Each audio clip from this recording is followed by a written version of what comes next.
Hey, what's going on, everybody? I'm doing a very rare video today.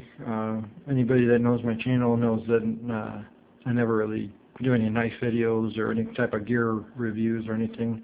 Kind of more of like a boring channel, I guess. Mostly all my videos are, gun related and everything. So, the reason why I don't really do any knife videos mostly is because, quite frankly, I don't really have that many knives, pocket knives or anything like that, and just like most gun people, I would say that they like knives, but they're not real big on them like some people. And just the same thing with knife people, like cutlery lover and everybody else. They really love knives and they know a lot about knives. And they also like guns too, but they're mostly primarily a knife person. But me, I'm the opposite. I'm primarily a gun person. I know a whole lot about guns more than I do of information on pocket knives. I know a couple of the brands and stuff of knives, and know a couple of the good ones and stuff. So that's mainly why I don't do any knife videos, and also the fact that I just don't go out and buy them like I do. Usually I'm buying gun stuff, so buying ammo and stuff, and I'm hardly ever get to shoot that much, and so I'd rather buy ammo so I can go shooting than buy a knife that I really don't need. But anyways, I decided to get a new knife. So I went to the store and I found this one. And right away, once I picked it up and flicked it open the first time, I fell in love with it. This one, of course, is a Kershaw. Big plus for me right here in USA. At least that's where they're advertising it there, and also their website also is advertising it as US made. So that's a big plus for me. This one was about $57 and whatever the tax was and everything. So around, let's just say $60 for this knife, which I think is a pretty good deal for an American made knife, and pretty decent quality, I think. Of course, this is my first knife video, so it's not going to be the best like other people that does real knife videos, produce a lot of them. So I really don't know a whole lot, again, like I said, but I'm going to do the best I can. I'm going to use their website, and I typed in their model number of this knife so I can kind of see and tell you a little bit of information on it in case you're wondering. First off, I'll go ahead and show the model number in case you wanted to order this knife, or what have you, look it up or something. The model is 1670 T as in Thomas, B as in Bob, L as in Larry, and K, ST. So 1670 TBLKST is the model number, and it is a Tanto blur, just like what this video is doing. It's probably blurry. But anyways, so yeah, here's the steel of the blade right there.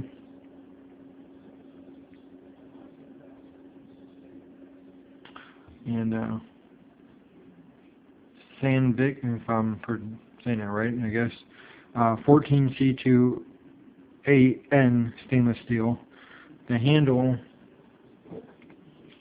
is 6061 T6 anodized aluminum. That's Track Tech inserts, and that's these guys right there, I imagine. Which, of course, it's not showing up. There you go. And the blade length is 3 3/8 inch long. The closed length is 4 1/2 inch long, and the overall length is 7 7/8 inch long. The weight is 4.2 ounces.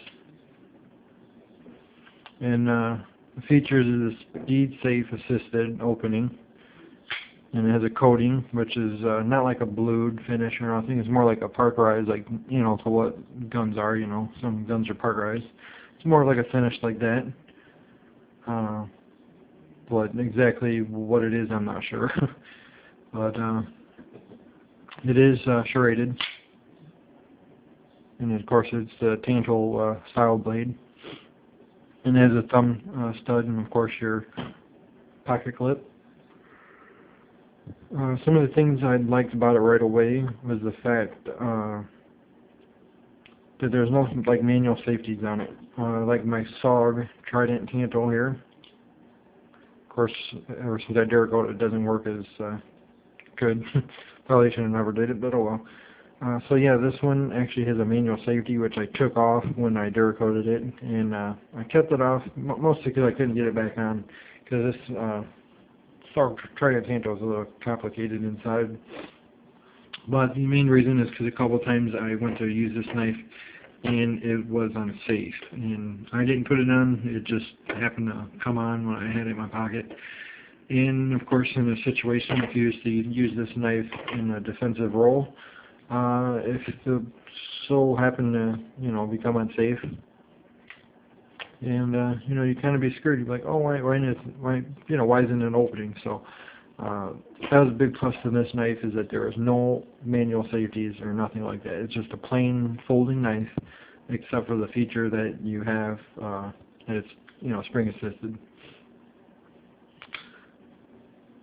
or what they call, I guess, speed safe assisted. The other thing I liked is the clip.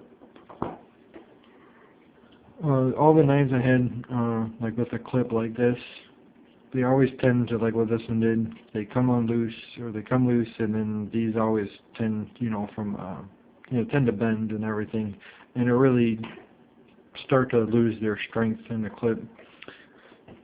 And then you have the chance that you may accidentally drop it, or it may come, you know, somehow your shirt or something might pull it out or whatever, and then you lose it. This one seems to be pretty stiff, and the way it's designed, I think it might, you know, stay in this form a lot better, I think. I hope, you know, it seems like it's a lot sturdier. Things I did not like is the fact that, which is not a huge big deal to me personally, but there's no stippling right here or on the blade itself. So it's very, very smooth, and I really like a little bit of stippling. Like this knife, the SOG Trident Tanto has a little, you know, on the grip itself, a little bit of plastic stippling. Not real sharp, but still gives you something to, you know, get a good grip onto. And the actual blade itself has some stippling on it. So, you know, you can really get a good grip on it. Don't have to worry about your hand sliding forward. So that's a negative to this knife, is that you gotta remember that you're not gonna have any kind of stippling on it. So, but other than that, it's very nice, and the grip itself on the handle is very nice. It's real rough, and it's you know, gives a good grip on it, I think. So I'm not a big fan of the just my personal preference of the serrated edge, mostly because I don't use them, and two, they're just a pain in the ass, in my opinion, to sharpen. But just the fact that you're going to really need another knife sharpener to sharpen it. So really, I think it's kind of a pain that way. You know, so I mean, I traditionally like just a straight, plain blade. Then you don't have to worry about getting another type of sharpener and sharpen it and stuff.